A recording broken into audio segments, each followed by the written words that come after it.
तो आज हम रेस्पिरेटरी क्वेश्चन के बारे में जानेंगे। एक छोटा सा टॉपिक है, इसीलिए हम एनसीईआरटी से ही पढ़ेंगे, लेकिन इसमें से एक सवाल पूछा जाता है किसी भी एग्जाम में।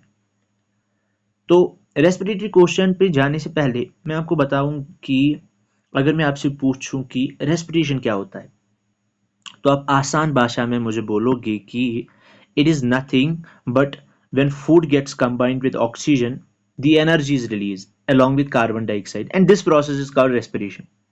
बड़ा आसान।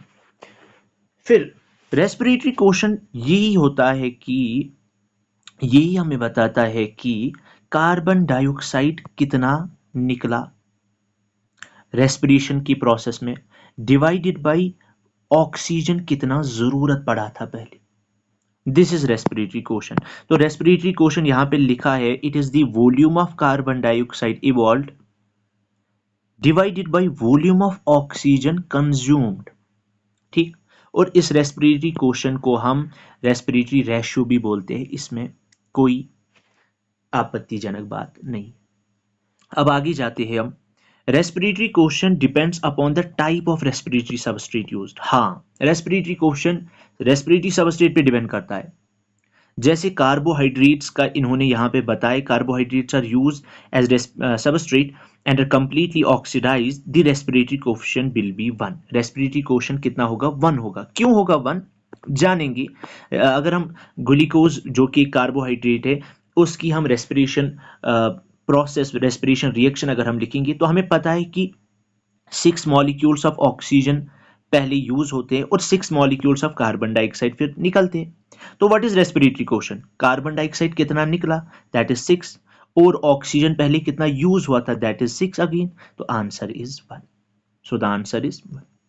अब कार्बोहाइड्रेट्स की तो बात होगी, रेस्पिरेटरी क्वेश्चन कितना है? 1 होता है। This is very important. अब हम फैट्स पे आएंगे। फैट्स पे हम आएंगे और फैट्स के बारे में क्या बोल रहा है कि when fats are used in respiration the respiratory quotient is less than 1। Respiratory quotient कितना होगा? 1 से कम होगा। बड़ा इंपॉर्टेंट। अगर हम एक एग्जांपल लेते हैं, इसने एक एग्जांपल ली है एक फैटी एसिड की जिसका नाम है ट्राइपाल्मिटिन। फैटी एसिड का नाम क्या है? ट्राइपाल्मिटिन। अगर इसे हम सबस्ट्रेट यूज करेंगे तो इसकी रिएक्शन इसने लिखी है ट्राइपाल्मिटिन की रिएक्शन।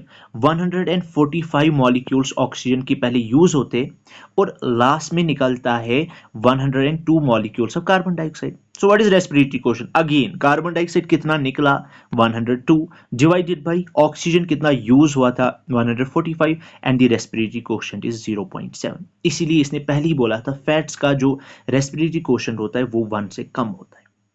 लेकिन इसमें सवाल क्या पूछा जाएगा? इसमें सवाल, पहला सवाल तो यही पूछा जाएगा फैट्स का रेस्पिरेटरी क्वोशिएंट कितना होता है? 1 से कम होता है। या एग्जैक्ट वैल्यू भी पूछ सकता है तो 0.7 आप याद रखना।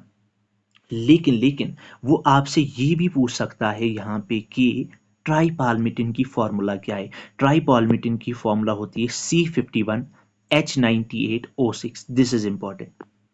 आगे चलते हैं। आगे इसने प्रोटीन्स के बारे में बोला है कि when proteins are respiratory substrates the ratio would be about 0.9। Ratio कितना होता है? 0.9 होता है जब प्रोटीन्स को हम यूज करते हैं एज रेस्पिरेटरी सबस्ट्रेट। एंड उसके बाद इसने क्या लिखा है? What is important to recognise is that in living organism respiratory substrates are often more than one. Pure proteins or fats are never used as respiratory substrate। तो बड़ी आसान बात। क्या बोला है कि जो भी लिविंग ऑर्गेनिज्म है, इंसान है, कोई भी है, तो वो जो रेस्पिरेटरी सबस्ट्रेट उसके लिए जो होता है वो अक्सर प्रोटीन भी होता है, फैट भी होता है, कार्बोहाइड्रेट भी होता है, इसकी कॉम्बिनेशन होती है। मतलब इसका मतलब ये है कि आप प्योर प्रोटीन कभी नहीं खाते, प्योर फैट्स आप कभी नहीं खाते, बल्कि इंसान मिक्स्ड डाइट खाता है। और मिक्स्ड डाइट का अगर आप याद रखोगे, वरना इंपॉर्टेंट तो नहीं है, उसका जो रेस्पिरेटरी क्वोशिएंट होता है मिक्स्ड डाइट का दैट इज 0.83। कितना होता है? 0.83। अब कुछ पॉइंट्स जो एनसीईआरटी पे तो नहीं है लेकिन याद होनी चाहिए। पहला पॉइंट ये कि रेस्पिरेटरी क्वेश्चन जो है इसे हम मेजर करते हैं एक डिवाइस से, जिस डिवाइस का नाम है गैनोंग्स रेस्पिरोमीटर। बड़ा अजीब नाम है यार। गैनोंग्स रेस्पायरोमीटर। पहली बात। दूसरी बात, रेस्पिरेटरी क्वेश्चन का ऑर्डर अगर आपसे पूछा जाएगा एग्जाम में, तो आपको पता है सबसे ज्यादा कार्बोहाइड्रेट्स का 1, उसके बाद प्रोटीन्स का 0.9, उसके बाद फैट्स का 0.7। लेकिन अगर कभी भी एग्जाम में ऑर्गेनिक एसिड्स का नाम आया, किन का नाम आया? ऑर्गेनिक एसिड्स जैसे साइट्रिक एसिड, मैलिक एसिड, इनका रेस्पिरेटरी क्वेश्चन होता है ग्रेटर देन 1, मतलब कार्बोहाइड्रेट से भी ज्यादा। This is important. और लास्ट में जो एक इंपॉर्टेंट पॉइंट है वो है रेस्पिरेटरी क्वेश्चन, अगर हम एनएरोबिक रेस्पिरेशन की बात करेंगे।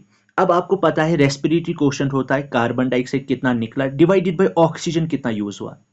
अब एनारोबिक रेस्पिरेशन में ऑक्सीजन यूज होता ही नहीं है, इसीलिए वहां पे आएगा divided by zero, and anything divided by zero is not defined. So respiratory quotient of anaerobic respiration is not defined. So this is it about the respiratory quotient. We'll see you in next lecture. Thank you.